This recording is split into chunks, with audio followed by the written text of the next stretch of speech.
The message wasn't long. It didn't need to be. We've finalized the photo plan. I think it's better if you're not in the main shots. That was it. No greeting. No explanation. Just a decision, clean, controlled, and delivered like it was completely reasonable. I read it once, then again, not because I didn't understand, but because of how carefully it was written. There was no anger in it. No emotion. Just intention. A few seconds later, another message came. It's nothing personal. We're going for a very specific aesthetic. Of course, aesthetic. That word had become her entire personality over the last year. Every post, every outfit, every event she planned, everything had to look a certain way. Clean. Curated. Controlled.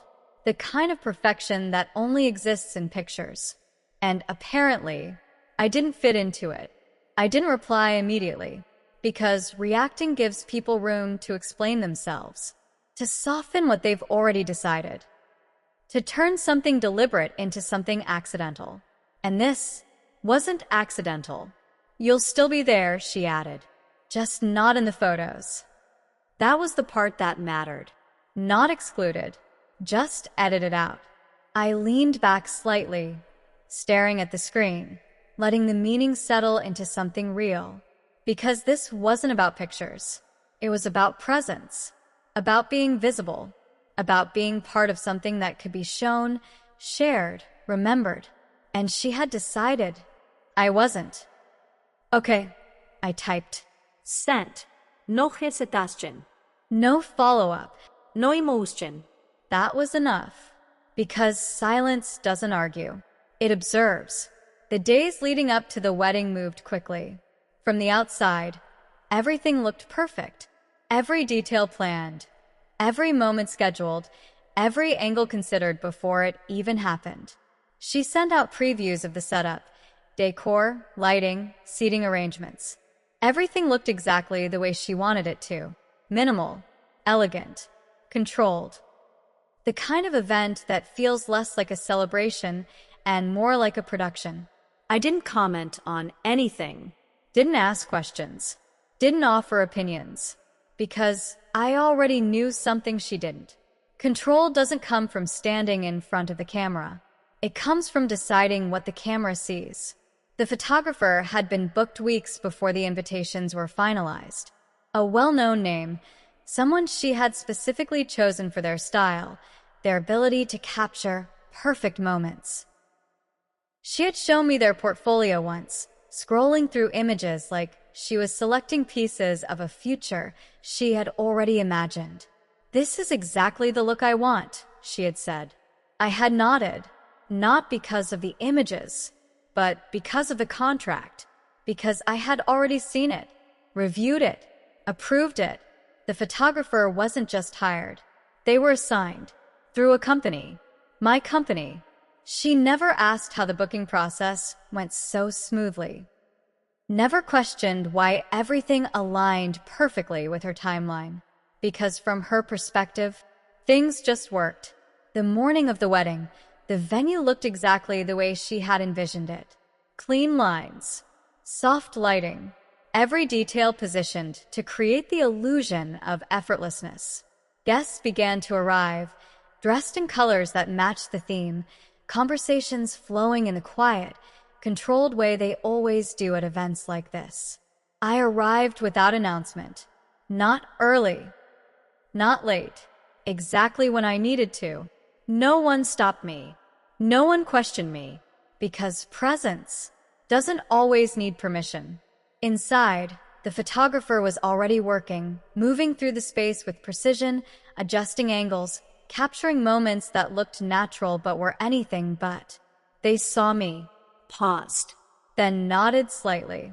A small gesture, but enough. Because recognition doesn't need to be public to be real. I didn't approach them. I didn't need to. Because everything had already been set in motion. The ceremony passed exactly the way it was supposed to. Perfect timing. Perfect positioning. Every shot captured. Every moment preserved the way she wanted it to be remembered. From the outside, nothing was wrong. But inside, everything had already changed. By the time the reception started, the energy had shifted. Not visibly, not in a way anyone could point out, but enough. The kind of shift that sits quietly under everything, waiting for the right moment to surface. Music filled the room. Glasses clinked. Conversations layered over each other in that polished, effortless way weddings are supposed to feel.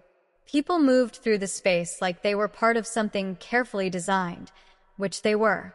And she was at the center of it, exactly where she wanted to be, smiling, greeting guests, stepping into frame after frame, knowing every angle was being captured the way she had imagined. Every photo, every clip, every second, perfectly aligned with the image she had built in her head long before the day arrived. I stayed at the edge of it, not hidden, not excluded, just outside the frame, exactly where she had placed me. For a while, I let it happen, because moments like this don't need to be interrupted. They need to be completed. The photographer moved through the room with quiet precision, capturing couples, families, small groups arranged in ways that looked spontaneous, but were carefully directed. Every shot checked, every angle adjusted, every detail controlled. Until they reached her. "Let's do a full set," she said, her tone confident, already assuming everything would go exactly as planned. Bride, groom, close family first. People gathered quickly. Positions were assigned. Adjustments made. The kind of organization that happens when everyone knows their role. I didn't move. I wasn't supposed to. "Perfect," she said, stepping into position, her smile settling into that exact expression she had practiced. "Let's keep it clean." Clean. That word again. The photographer raised the camera, Paused. lowered it slightly, then said something that didn't belong in a moment like that. "Before we continue, I need confirmation." The room didn't go silent immediately, but it started to. "What do you mean?" she asked, her smile still in place, but her tone slightly sharper now. "Final authorization," the photographer said calmly, "for the full release set." Confusion flickered across her face. "What authorization?" she asked. The photographer didn't answer right away. Instead, they looked at me. Not dramatically, not obviously, just enough. And that was enough. Because attention follows direction.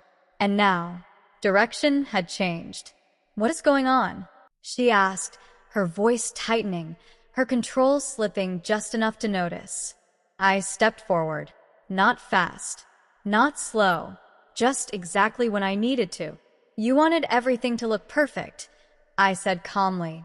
Her eyes locked onto mine instantly. "This isn't funny," she said. "I'm not joking," I replied. A pause. Longer this time, because now, something didn't feel right. "You said I didn't fit the aesthetic," I continued. "That I'd ruin the photos." Her expression shifted. Not fully, but enough. "I didn't mean it like that," she said quickly. Of course she didn't. Not anymore. I looked around the room once. Guests watching. Conversations fading.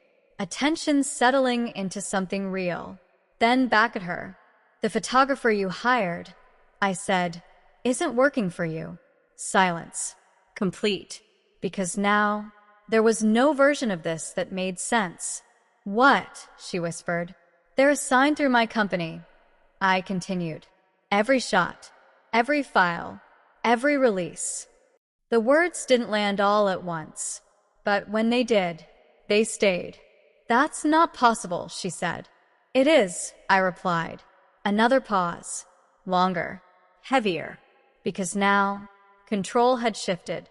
"You're saying," she started, but couldn't finish. "I'm saying," I said calmly, "that every photo you think you own isn't yours." The photographer remained still. Professional. Neutral. But present. Because now, they weren't just documenting the moment. They were part of it. "You can't do this," she said, her voice quieter now. "I'm not doing anything," I replied. I'm just following your decision. Silence again, because there was nothing left to argue, nothing left to explain, nothing left to control. You didn't want me in the photos, I added. So, I made sure I wasn't. The lines settled into the room like something permanent, because now everyone understood. This wasn't about pictures. It was about presence, about being seen, about deciding who belongs and who doesn't. She wanted a perfect image, a flawless set of moments she could show the world. But what she didn't realize was simple. You can't control the picture when you don't control the camera.